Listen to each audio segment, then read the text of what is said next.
សេចក្តីប្រកាសព័ត៌មានរួមកិច្ចប្រជុំពិសេសគណៈកម្មការចម្រុះខណ្ឌសីមាព្រំដែនគោក JBC កម្ពុជាថៃ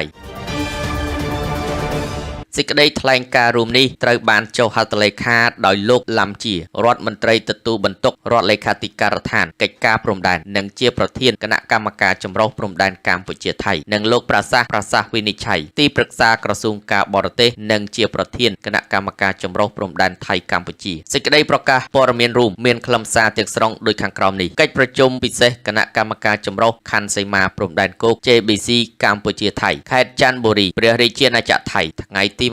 21-22 ខែតុលាឆ្នាំ2025 1. កិច្ចប្រជុំពិសេសគណៈកម្មការចម្រុះខណ្ឌសីមាព្រំដែនគោក JBC កម្ពុជាថៃបានធ្វើឡើងនៅខេត្តច័ន្ទបុរីនៅថ្ងៃទី21-22 ខែតុលាឆ្នាំ2025គណៈប្រតិភូកម្ពុជាដឹកនាំដោយឯកឧត្តមឡាំជារដ្ឋមន្ត្រីទទួលបន្ទុករដ្ឋលេខាធិការដ្ឋានកិច្ចការព្រំដែននៃព្រះរាជាណាចក្រកម្ពុជានិងជាសហប្រធានគណៈកម្មការចម្រុះខណ្ឌសីមាព្រំដែនគោក JBC កម្ពុជាថៃភាគីកម្ពុជាគណៈប្រតិភូថៃដឹកនាំដោយឯកឧត្តមប្រសាសន៍វិនិច្ឆ័យទីប្រឹក្សាក្រសួងការបរទេសនៃព្រះរាជាណាចក្រថៃនិងជាសហប្រធានគណៈកម្មការចម្រុះខណ្ឌសីមាព្រំដែនគោក JBC ថៃកម្ពុជាភាគីថៃ 2. កិច្ចប្រជុំបានធ្វើឡើងក្នុងបរិយាកាសមិត្តភាពនិងស្និទ្ធស្នាល 3. ភាគីទាំងពីរបានឯកភាពប្រគល់ភារកិច្ចជូនអនុគណៈកម្មការបច្ចេកទេសចម្រុះព្រំដែន JTAC កម្ពុជាថៃដើម្បីសាងសង់ឡើងវិញនៅបង្គោលព្រំដែនចំនួន15តាមគំរូដើមបង្គោលចំនួនបារាំងនៅទីតាំងដែលភាគីទាំងពីរបានឯកភាពគ្នាលើទីតាំងដើម 4. ភាគីទាំងពីរបានឯកភាពសាងសង់ឡើងវិញនៅបង្គោលព្រំដែនលិចទឹកចំនួន3នៅទីតាំងដែលភាគីទាំងពីរនឹងឯកភាពគ្នា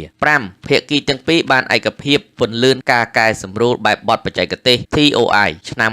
2003ទាក់ទងនឹងការផលិតផែនទី Auto Kyoto ចំណុចទី4ជំហានទី2នៃ TOR ឆ្នាំ2003ដោយប្រើប្រាស់បច្ចេកវិទ្យាថ្មីដូចជា LiDAR Light Detection and Ranging ដើម្បីពន្លឿនការវាស់វែងនិងខណ្ឌសីមាព្រំដែន 6. ពាក់ព័ន្ធនឹងករណីការចុះវាស់វែងនិងខណ្ឌសីមាព្រំដែននៅលើដីជាក់ស្ដែងក្នុងកំណាត់ខ្សែព្រំដែនចន្លោះបង្គោលលេខ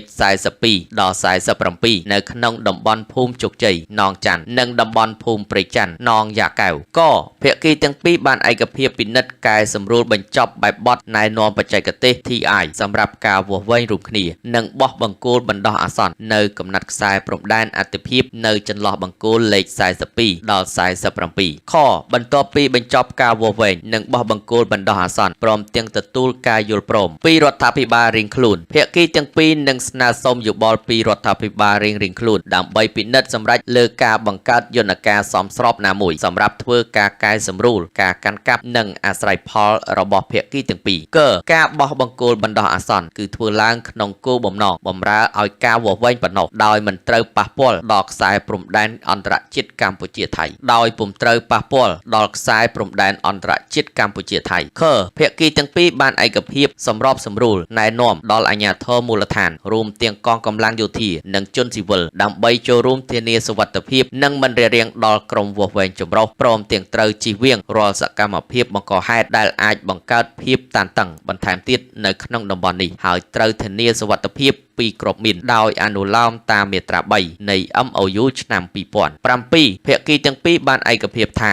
កិច្ចប្រជុំបន្ទាប់របស់គណៈកម្មការចម្រុះខណ្ឌសីមាព្រំដែនគោក JBC នឹងប្រព្រឹត្តទៅនៅសប្តាហ៍ទី1នៃខែមករាឆ្នាំ2026នៅខេត្តសៀមរាបព្រះរាជាណាចក្រកម្ពុជា